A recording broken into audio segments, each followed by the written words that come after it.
We are continuing our conversation with historian Dr. Rob Smith and the importance of Juneteenth.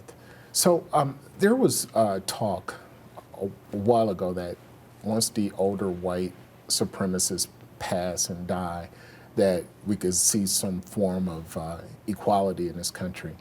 But that's not happening. No, it certainly doesn't look like that has happened at all. And in fact, what the access and options associated with digital technology, particularly the way social media has played a role, the various digital communities that have emerged. In fact, we see, this naked white supremacy being fomented. The communities are being curated and inflamed.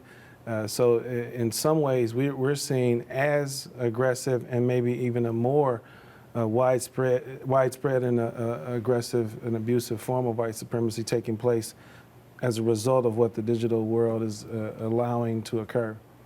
Now, when we talk about conservatives, what's your thought about the diehard black conservative, the one that totes the supremacist line, so to speak? You know, that's a really important conversation to have, because one thing that I would like to say first is we did not do a good enough job honoring Colin Powell, and I'm going to say that because he's considered or was considered a black conservative, and there's one frame of reference that's critical.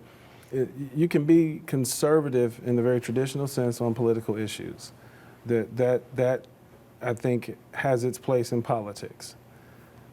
But what we've seen and what you're referring to is this mantra of black conservatism being used by folks who themselves are black, but then who support and champion policies that significantly injure black people and other marginalized communities.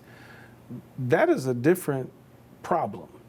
You know, political conservatism includes a set of ideologies, belief systems. But what we're seeing from conservatives more broadly and also from black conservatives are these commitment to, again, denying African Americans access to the voting box. The commitment to making room and space for conspiracy theories of all things. You know, the willingness to absorb and embrace, or at the very least not critique, the notion that a presidential election was stolen. Aligning with some of the harsher, hostile policies is not in any way conservative to me. It just looks bigoted, it looks racist, it looks sexist, and that's what it is. That's not conservatism to me, it's those other things. Do you believe that they actually believe that, though? That's a two-pronged issue. If they do believe it, that might be a bigger problem.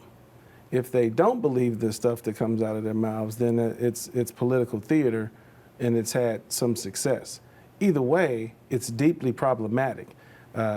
I really don't. I've asked myself that question over and over. Do they really believe this nonsense? I think some of them do, which is, again, very scary.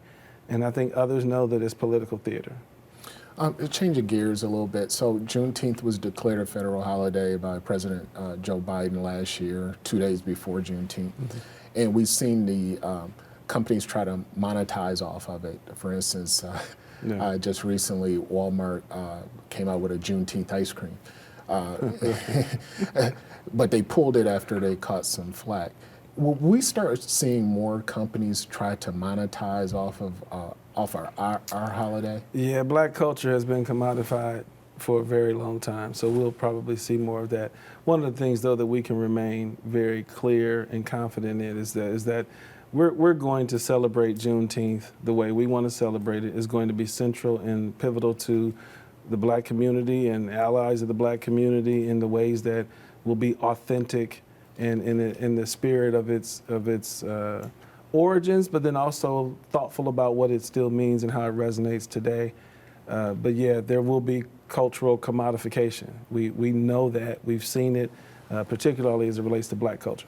Yeah, so sticking with the whole idea of it becoming a federal holiday, I've heard some blacks criticize it by saying that's not what we asked for. We were going to celebrate it anyway. Mm-hmm. What we've been asking for is reparations. We've been talking about having more laws on the books to protect us from police. We've been talking about all these other things. Right. But, you know, you see reparations is not a conversation to even get started on. Yeah. Why is that? Well, these symbolic gestures do matter, but they don't do anything to disturb the status quo economically or politically. And so the critique is fair in that the emergence of this as a federal holiday did not include any political measures that would then continue to challenge systems of racial inequality. It's very much symbolic.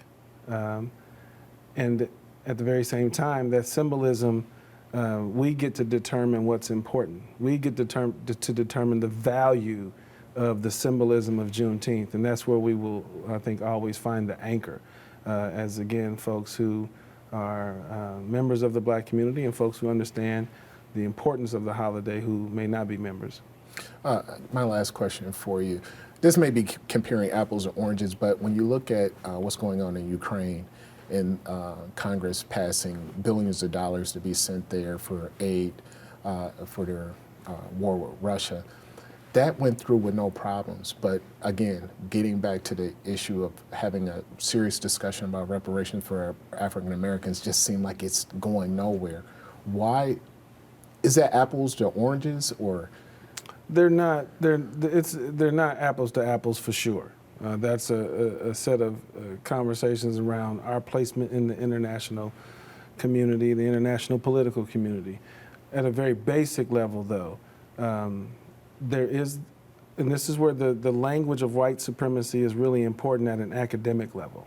You know, when there's no movement to significantly disrupt what have been long-standing patterns of exploitation, long-standing patterns of discrimination, long-standing patterns that we see across any number of indices show that indeed African Americans have not experienced the kind of political energy to change those, and more specifically, the financial contributions necessary to really even and balance a society. Because we've never seen that, we have to then go back to the fundamental principles associated with how we think about race and racism.